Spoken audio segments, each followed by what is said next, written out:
हरियाणा में हमारी बात ना पूछा दो, और ना तो भाई कह तो ये हमारे साइन करवा लेंगे, और ना तो आड़ा हंगर स्ट्राइक पे भी बैठांगे, और के बराबर आत्महत्या भी करनी पड़ जाए फिर है। उसके बाद परमानेंट प्रिंसिपल नहीं मिला है, और ये गोल मथोड़ का सौदा इकट्ठा कर रखा है। वो है कहीं का ईंट कहीं का रोड़ा, और भानुमती ने कुणबा जोड़ा, उस कुणबे ने भाई हमारा नाश कर दिया बिल्कुल जमा। जय हिंद जय भारत। मैं चिराग शर्मा इस समय हिसार के एक निजी कॉलेज के अंदर खड़ा हूं, जहां पर आप लोगों ने स्टूडेंट के देखे होंगे धरने प्रदर्शन, किसानों के, महिलाओं के।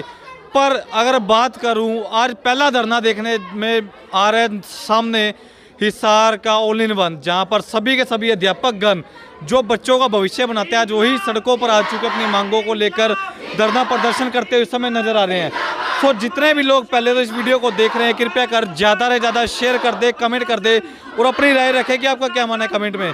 क्या अध्यापकों के साथ जब ऐसे हालात होंगे तो क्या देश का भविष्य बनेगा, क्या देश का भविष्य खतरे में है या फिर नहीं। जो दावे हैं सरकार के, प्रशासन के, कहीं ना कहीं अगर बात करूं कि बढ़िया शिक्षा, और जो शिक्षा देते हैं उन्हें भी बढ़िया सुविधाएं मिलती है, तो क्या आपको लगता है बढ़िया सुविधा इस समय मिलती हुई नजर आ रही है हिसार के एक निजी कॉलेज के अंदर? फिलहाल कुछ लोग मौजूद है, वार्तालाप सबसे करने की कोशिश करेंगे। इस समय ठीक सामने देख पा रहे हैं भारी रोष और जोश के साथ सभी के सभी अध्यापकगण नजर आ रहे हैं। फिलहाल मैम मौजूद है, एक बार पूरा मामला जान लेते हैं। एक बार एक बार मैम नमस्कार। नमस्कार मैम, क्या नौबत आना पड़ी जिसके बाद सभी के सभी अध्यापकों को, जिनकी ड्यूटी होती है बच्चों का भविष्य बनाना, आज आप ही सड़कों पर आ चुके अपनी मांगों को लेकर? सर, ये नौबत तो इन्होंने, इस नौबत का तो स्पष्टीकरण हमें भी नहीं दिया है, और जो आपने प्रश्न किया है यही इसी प्रश्न का उत्तर जानने के लिए हम सुबह गए थे, क्योंकि हमारे लिए भी बड़ा अनएक्सपेक्टेड था, बड़ा अचानक से हुआ ऑल ऑफ अ सडन कि आप रेडी होके कोई 60 किलोमीटर से कोई 100 किलोमीटर से आ रहा है, और जैसे ही आप अपनी अटेंडेंस की एंट्री करने पहुंचते हैं आपको पता चलता है कि you are off. Actually off का ही मतलब समझ में नहीं आया कि इन मिड सेशन में, जबकि आपको एकेडमिक के लिए हायर किया जाता है और आप कंटिन्यू भी हैं, और आपको कहा जाता ऑफ। हम रिलीविंग की बात करते हैं तो कहते हैं आप रिलीव भी नहीं हो। तो वो जो ऑफ वर्ड है कि आप ऑफ है, वो किस किस्म का ऑफ है, ये हमें इसका उत्तर मिल ही नहीं पाया। इसको हम भी ढूंढ रहे हैं। जो यहाँ के प्रिंसिपल मैम है, उनसे आपकी वार्तालाप हुई? सभी के सभी टीचर्स हमारी वार्तालाप हुई, और हमने एक उनको एप्लीकेशन भी दी, लेकिन एप्लीकेशन पे ना उन्होंने सिग्नेचर किए और ना ही डायरी। ठीक है, तो रिसीविंग कहीं पे भी शो नहीं है। एक ऑरल उन्होंने हमें एश्योरेंस दिया कि 3 दिन में आपको आंसर मिल जाएगा। अब उस 3 दिन में हमने ये भी पूछने की कोशिश की क्या हमें आना है, क्योंकि इंटरनल असेसमेंट के 2 दिन बाकी रहते हैं, तो आपको ऑफिशियली इंटरनल असेसमेंट भी देना है। तो अगर आप ऑफिशियली यहाँ आ रहे हैं तो भी आपका यहाँ पे अराइवल, आपका सिग्नेचर बनता है, ऑफिशियली आप प्रेजेंट है। तो किस बिहाफ पे वो हमसे इंटरनल असेसमेंट मांग रहे हैं, किस बिहाफ पे वो हमसे ऑफिशियल ड्यूटीज की डिमांड कर रहे हैं, जब ऑलरेडी हमें मॉर्निंग में बता दिया गया है कि आप तो ऑफ हैं। तो हमें खुद नहीं पता कि हम ऑफ कैसे हैं। तो ये चीज़, इसका आंसर इन्होंने कोई भी ना हमें रिटर्न में कुछ दिया कि आप रिलीव्ड हैं, ऑफ हैं, आपको कैसे वापस लिया जाएगा। ठीक है, तो इस तरीके का कोई भी स्पष्टीकरण हमें अपनी ऑफिशियल अथॉरिटी से नहीं है। मैम, एक सवाल और था, कहीं ना कहीं सुनने में ये भी आता है कोई ऐसे मैडम भी जो 20-20 साल 25-25 साल हो चुके अपना कार्य देते हुए, उसके बावजूद भी जब ऐसे हालात देखने को मिलते हैं उस समय दिल पर क्या बीतती है? ये सर हैं हमारे यहाँ पे, ढांडा सर हैं, और ये 20 साल से ऊपर हो गए हैं, और यहाँ 12 साल से भी फैकल्टी है, 15 साल से भी है, 10 साल से भी है, 6 साल से मैं हूँ, और 3-4 साल देखा कि रिलीविंग कर दिया जाता था। लेकिन यहाँ 52 कैंडिडेट आपके कोर्ट उनका स्टे है, और कोर्ट का ये सीधा कोर्ट का अपमान है कि कोर्ट ने स्टे दे रखा है, ये कह रखा है कि आप इनको कंटिन्यू कीजिए, आप रिलीव नहीं कर सकते, और उसके बावजूद भी ये हमसे कह देते ऑफ है। उसके बाद जो हमारे अगर केस में नहीं भी है एम्प्लॉइज, वो भी 2 साल से कंटिन्यू बेसिस पे हैं, और बिना तनख्वाह के बेचारों से 3-3, 4-4 महीने जो है काम लिया जाता है, ह्यूमिलिएट किया जाता है, सीधा उनकी बेइज्जती है, उनके काम की बेइज्जती, उनके बेइज्जती, और पैसा एक दिखाया नहीं जाता। ठीक है, तो यहाँ बंधुआ मजदूर है क्या हम? यहाँ सारे PhD होल्डर्स हैं, अच्छे कैंपसेस से वो पास आउट हैं, पूरे वेल क्वालिफाइड हैं, उसके बाद भी ये यहाँ हम बेवकूफ़ों की तरह बैठे हैं, और ना ये हमें कोई आंसर कर रहे हैं, ना हमारी सुन रहे हैं। और मिड सेशन में यहाँ सारे वो भी बता दिया जाता है, कम से कम नौकर भी एक दिन पहले ये इन्फॉर्म करता है मैं छुट्टी पे हूँ या हम जा रहे हैं, यहाँ पे हम आ रहे हैं, रूम तक में घुसने नहीं दिया जा रहा है, और कह रहे हैं आप ऑफ है। अब वो ऑफ किस किस्म का ऑफ है ये हमें बताया जाए, हमें खुद भी नहीं पता कि हम ऑफ पर हैं। जनाब नमस्कार। नमस्कार जी। क्या कहना चाहेंगे? सर, ये सीधा एक शिक्षित वर्ग का शोषण है और तानाशाही है। वो एक हरियाणवी में कहावत है, जिसकी लाठी उसकी भैंस। और ठाडे के 2 बांडे। आज सत्ता इनकी है, सत्ता की दोष भी दिखाते हैं हमें। ये भी देखो कोर्ट का ऑर्डर है कि रिलीव नहीं कर सकते आप, कंटिन्यू रखना पड़ेगा आपको, लेकिन फिर भी ये कहते हैं कि नहीं हम जो चाहेंगे वही करेंगे। वजह क्या मानते हो, क्या कारण मानते हो? कारण ये है जी तानाशाही है, और तानाशाही के कारण रजिस्टर अंदर रख लिया कि भाई ये टेम्परेरी है। 15,000 रुपये 15,600 रुपये मिलते हैं भाई साहब हमें, जबकि डीसी रेट पे भी आज 35,000 रुपये हैं, लेकिन यहाँ संस्था के द्वारा हमें 15,600 दिए जाते हैं। हम फिर भी पूरी निष्ठा से अपना काम करते हैं, और जो परमानेंट टीचर हैं उनसे ज़्यादा काम करते हैं हम, हर चीज़ में ड्यूटी होती है हमारी। दूसरी बात, शोषण का एक नया तरीका, बाहर रजिस्टर रख दिया कि जो नॉन टीचिंग जो है उनके कोई वो नहीं, और जो अपने अनपरमानेंट या परमानेंट जो है उनका भी कुछ नहीं। जो टेम्परेरी टीचर है, एक्सटेंशन टीचर है, यदि वो बाहर जाता है तो उसका आप लॉगिंग करवाओ, किस पर्पज से जा रहा है, कितने बजे जा रहा है, कितने बजे वो आ रहा है। लेकिन जब कोई काम होता है तो हमें 6-7 बजे तक रोका जाता है, रुकते हैं हम, काम करते हैं। लेकिन ये सीधा सीधा शोषण है, और ये हमारे दिल के ऊपर ठेस लगती है भाई साहब कि जब हम अंदर आ रहे हैं, हम हाजिरी लगाने के लिए आए हैं, और उन लोगों ने हमारा रजिस्टर ही रख लिया, और कहते हैं कि प्रिंसिपल नीलम लांबा ने, प्रिंसिपल ऑफिस में भी रजिस्टर होता है। अच्छा जी। और सीधी सी बात यह है कि प्रिंसिपल को अधिकार नहीं है, क्योंकि उसका खुद का केस पेंडिंग है। 9 तारीख दे रखी है, 9 तारीख को डिसीजन होगा ना होगा आगे डेट मिलेगी। RS धांगड़ जी प्रिंसिपल होते थे, उनके ऊपर एलिगेशन लगाए गए, उनको हटाया गया मैनेजमेंट के द्वारा, और झूठे आरोप लगा करके, और अब वो कोर्ट में, धांगड़ जी कोर्ट में चले गए, क्योंकि भाई साहब सीधी सी बात है, जिसके आत्मस्वाभिमान पे ठेस लगेगी तो जाएगा, तो वो कोर्ट में गए, वो डिसीजन पेंडिंग है। कोर्ट ने यथास्थिति के आदेश दिए हुए हैं, डिसीजन नहीं ले सकती मैडम कोई भी, इतना बड़ा डिसीजन तो ले ही नहीं सकते। और फिर दूसरी बात, प्रशासक आ गया, ADC साहब ने कॉलेज को अडॉप्ट कर लिया है। अब ADC साहब भी नहीं है, और उनके एब्सेंस में एक ऑर्डर पास कर रही हैं, रजिस्टर लगो रही हैं, नोटिस गोलमोल है कि ऑड सेमेस्टर ऑफ हो गया है, क्लास टर्मिनेट कर दी गई है, और सुबह जब टीचर आता है तो कहती नहीं रजिस्टर तो नहीं है, ऑफ हो गए, असेसमेंट बाकी है। भाई साहब बच्चों का बहुत बड़ा नुकसान है, और मैं तो ये डर लग रहा है मुझे कि कहीं बच्चों को ये पता लग गया कि टीचर को बाहर कर दिया गया है, तो कहीं बच्चे आंदोलन पे ना उतरे हैं। हम नहीं चाहते कि बच्चे आंदोलन में आए, हम तो ये चाहते हैं कि बेटा आप अपनी पढ़ाई करो, क्योंकि 10 तारीख से एग्जाम है, और आप अपने एग्जाम दो। लेकिन जब असेसमेंट ही नहीं लगेगी उन बच्चों की, तो वो पास कैसे होंगे? ये पूरा प्री प्लान है भाई, पूरा प्री प्लान है कुछ लोगों का, प्रिंसिपल और उसके साथ कुछ लोग और मिले हुए हैं। जनाब नमस्कार। जनाब सुना है कि बहुत पुराने यहाँ के टीचर हैं, 22 साल से।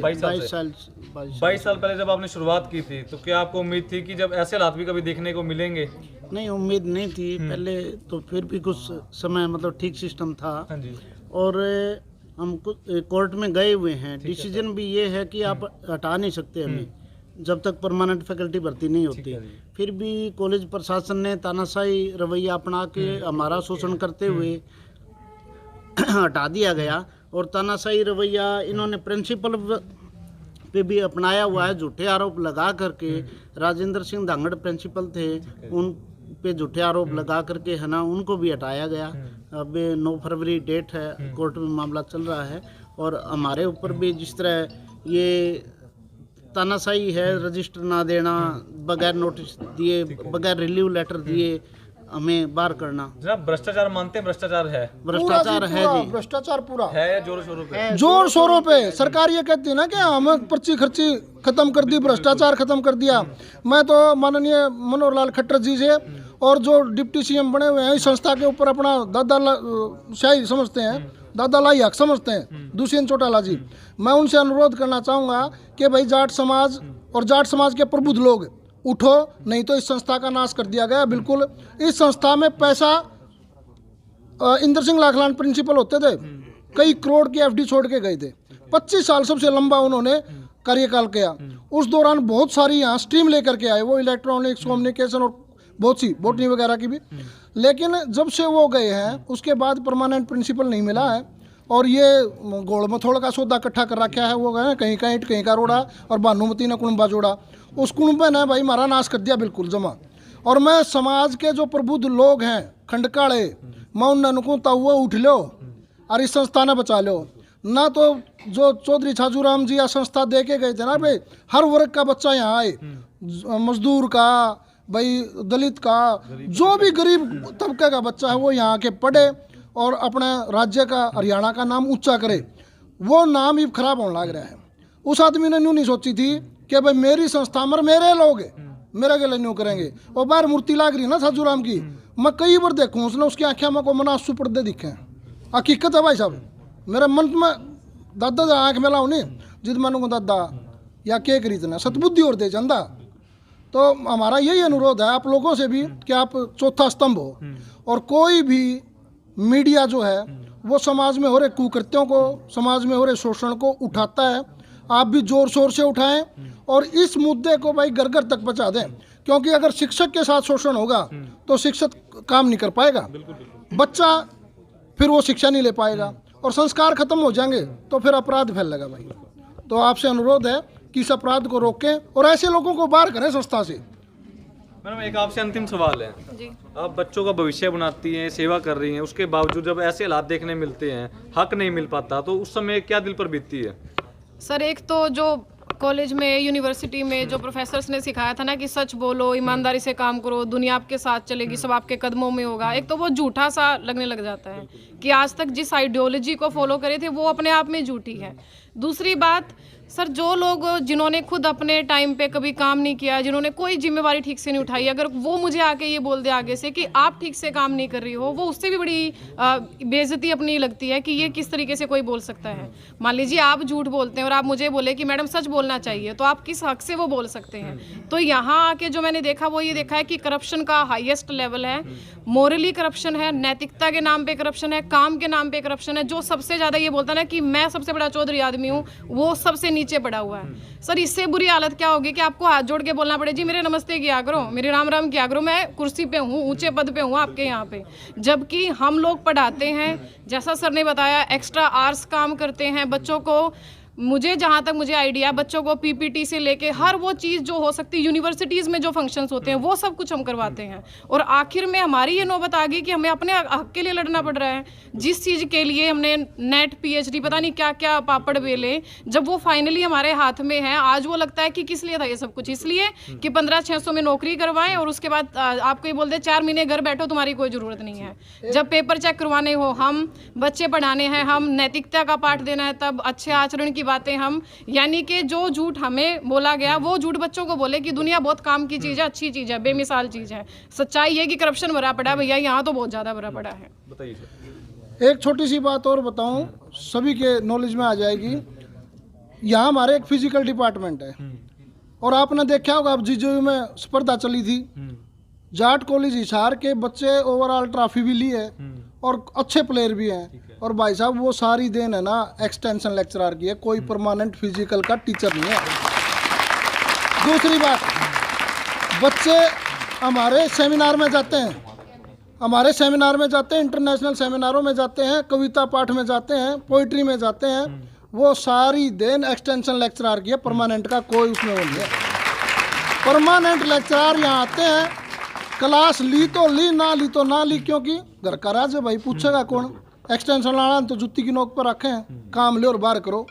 तो भाई साहब आपसे रिक्वेस्ट है कि इस पूरा हरियाणा में हमारी बात ना पहुँचा दो, और ना तो भाई कहे तो ये हमारे साइन करवा लेंगे, और ना तो आड़ा हंगर स्ट्राइक पे भी बैठेंगे, और के बराबर आत्महत्या भी करनी पड़ जाए फिर तो झुकेंगे नहीं, रुकेंगे नहीं।